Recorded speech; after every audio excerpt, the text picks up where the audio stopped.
In business processes, a very often encountered thing you need to do is communicate. People need to communicate between organizations in order to make a process run. So it's very rare that a process is executed entirely within the same organization and never communicates with anyone else. Just think of the customer, need to send messages, need to back order something from a supplier, right? So it's very unlikely that you will encounter a process model where only one party is involved that does everything. It exists, but it's very rare. In this video, we're going to look at how to model such communication between parties within a BPMN model. These messages are shown in BPMN using a dashed line with a circle at the start and a triangle at the end. You can give them a label. This is a message. And we have already seen in an earlier video on resources what things these messages can connect. So I will not go into that in this video. But what can a message model? A message model any type of communication between two organizations, so one sender and one receiver. When these messages are in your model, you can denote quite a lot of things with them. Any communication, as I mentioned. So an email, a truck with a product, a machine, a call, a WhatsApp, smoke signals, anything can be done using messages. So we completely abstract from the shape. This is simply some part of information or even an object coming from one organization to the next.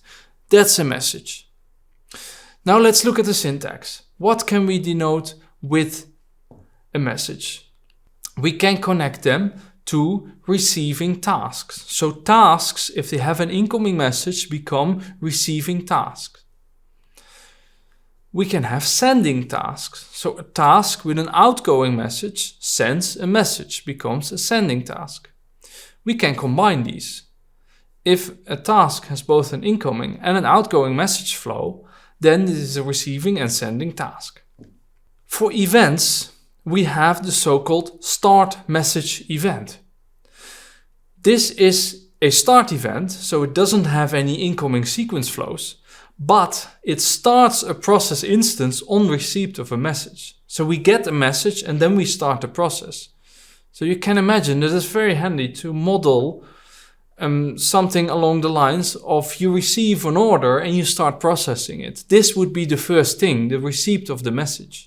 We have an intermediate receiving message event, which is of course a double border, and it has an incoming message flow. So what happens? This thing, it's intermediate, so it has an incoming and an outgoing sequence flow, and it waits for both the token and the message, and then it will continue. So it doesn't matter in which order these come. The message might come first or the token might come first. That's not relevant. So whenever a token and a message are there, this message, intermediate receiving message event will continue. So please note that this means that this intermediate receiving message event waits for messages. It will not continue unless there is a message. So as soon as you have a token here, it's stuck until the message arrives. We can also send a message using an intermediate message event, and it's called an intermediate throwing message event. And this thing on receipt of a token will send out a message. Notice that each of these elements may have certain ways of dealing with tokens, and using them might induce deadlocks in your process. More on that later.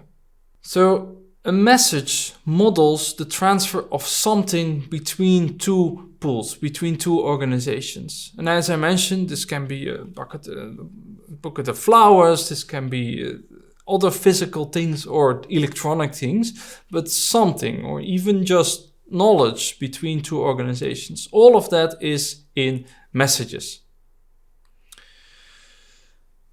Now, when do we use a task and when do we use an event?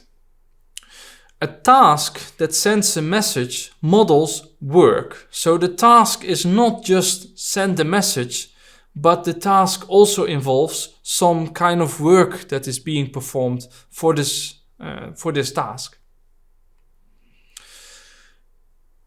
The order of execution and messages is fixed. So this task will only start when the message is received. So if this task had a message coming into it, the task would wait for that message before it starts executing. On the other hand, a message that is going out of this task will be done after execution. So this order is fixed. We cannot change it. So if this is what you need, use it. Otherwise, use the message events because they do something else. They model something, they model the sending or the receipt of a message without any work. So where this boundary is a little bit flexible. So obviously, if I have to write a letter and then send it by email, that is more than is done in a message event because I am doing work. So I would model that using a task. On the other hand, if it is an automated email sent out by an ERP system, basically no further work is involved. Yeah, just fill in the name and the email address and send it off. We can argue that is no work. It's just sending an email. So here we would use a message event.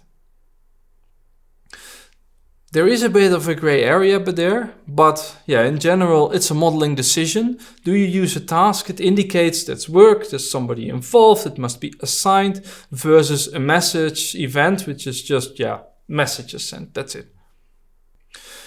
Can we transfer data between organizations? Yes. And in fact, messages are one of the only ways we can transfer data between organizations. We can use a message event without label. That is allowed by the BPMN standard. But it will be very hard to see what is actually being transferred between the organizations. It's just there is a message. Yeah, okay, but what does it do?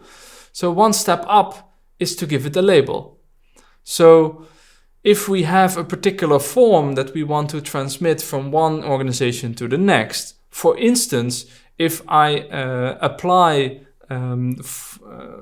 with the local authority here in Aachen to live here, the Anmeldung in German, then the Anmeldung might have a process to register that Anmeldung and refer the form to an external agency, for instance, the police, to see if I'm not wanted and they want to, and they should block this request. So in that case, there is communication from the Anmeldungsamt to the police office.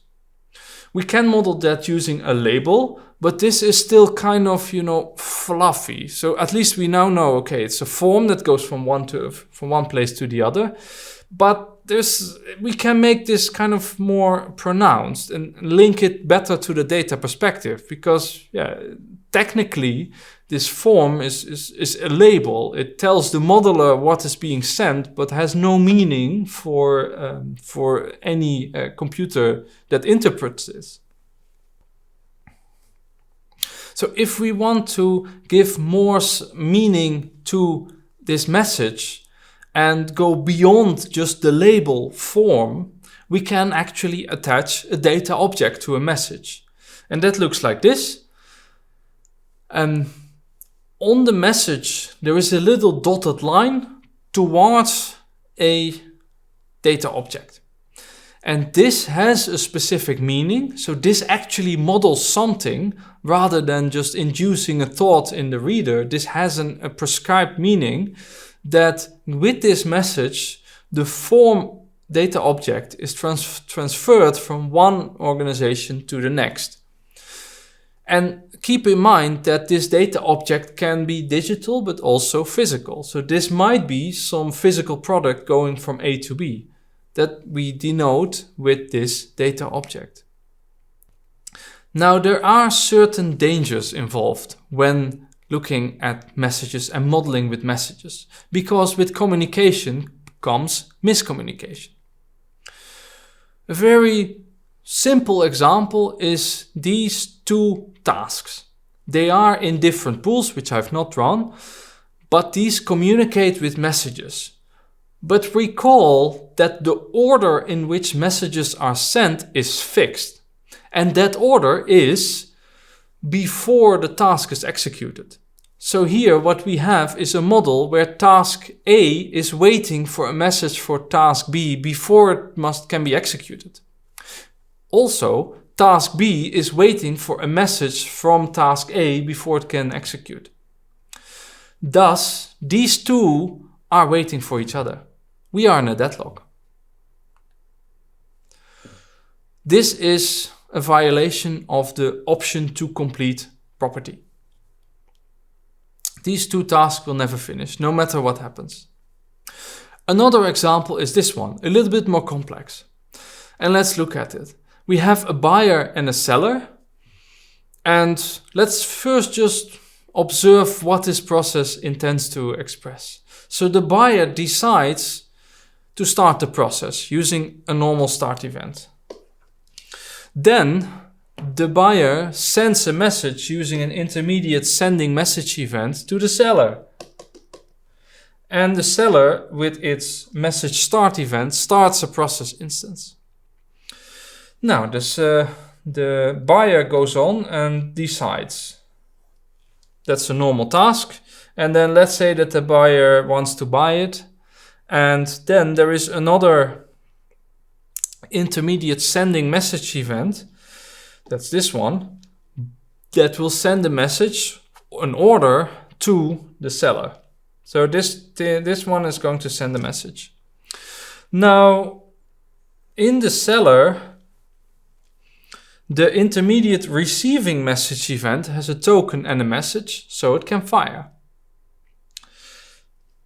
It will do that, it will receive the message, and then prepare a shipment, and then end the process with a message end event. This message end event will send a message with the product. So this would be actually physical products.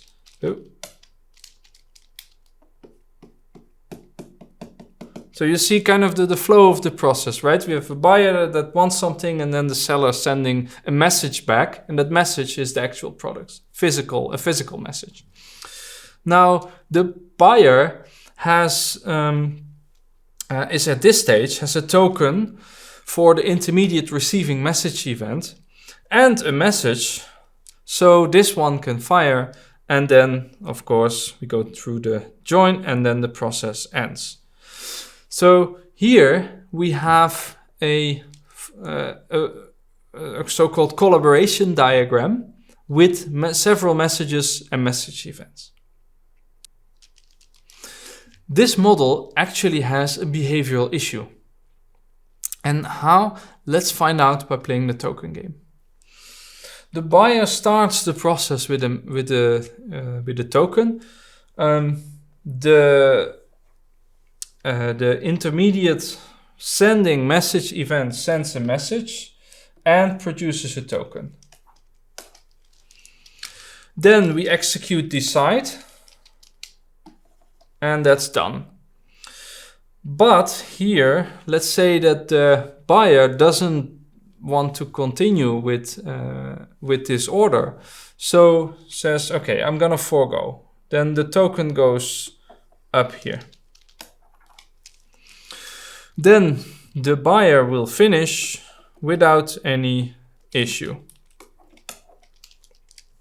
However, the seller, in the meantime, has received a message on its message start event, and that message has caused a process instance to start. So there's a token here.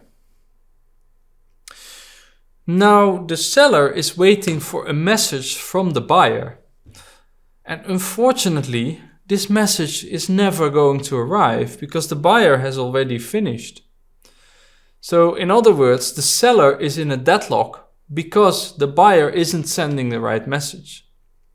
This is a problem because now the seller has a process instance that is running, but is never going to finish. And you might say, yeah, why is that a problem? It's stuck, it isn't doing anything. Well, that might be true, but this still eats up resources. So this is, for the seller, is still an ongoing process. So it must be kept in the books. There might be reservations that might be still being held in order to be able to fulfill this order when it arrives. So this process is stuck and the seller is not going to be happy with it, because there is no way that the seller can decide, is that message going to come, the order or not? We put a token into this receiving message event, then we have to get the message. The process is stuck. So this is, again, a behavioral issue. This is an option to complete violation. This wraps up the messages, and I hope they will become useful when you try it and build your own process model.